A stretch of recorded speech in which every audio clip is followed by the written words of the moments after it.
तो वहीं और भी कई बड़ी बातों का जिक्र प्रधानमंत्री की तरफ से फ्रांस में किया गया है। एआई मानवता के कोड लिख रहा है। इतिहास गवाह है कि तकनीक नौकरियां नहीं लेती है, एआई से कई नौकरियां पैदा होती हैं।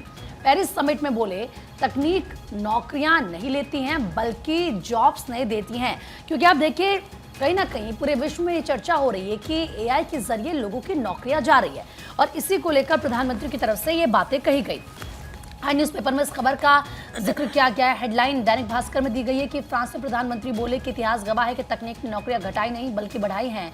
एआई भी बढ़ाएगा, हमको ये पूरी उम्मीद है। तो प्रधानमंत्री नरेंद्र मोदी ने मंगलवार को फ्रांस में हुई एआई एक्शन समिट की सह अध्यक्षता की। उन्होंने कहा कि एआई राजनीति, अर्थव्यवस्था, सुरक्षा और समाज को बदल रहा है और इस सदी में मानवता के लिए कोड लिख रहा है। इसीलिए इसका ओपन सोर्स वैश्विक फ्रेमवर्क बने ताकि दुनिया में इसे लेकर विश्वास व पारदर्शिता बढ़े। समिट में एआई फाउंडेशन और सस्टेनेबल एआई काउंसिल बनाने का फैसला किया गया। इस दौरान मोदी ने कहा कि भारत को अगली एआई समिट आयोजित करने में खुशी होगी। 2 मुद्दों पर कई बड़ी बातें उनकी तरफ से की गई। हमारा एआई यानी कि भारत अपना लार्ज लैंग्वेज मॉडल बना रहा है, ये ओपन सोर्स होगा, सभी इसको उपयोग कर सकेंगे। इससे जॉब बढ़ेंगे क्योंकि जॉब सबसे बड़ा एक मुद्दा है, फोकस सबका उसी पर है।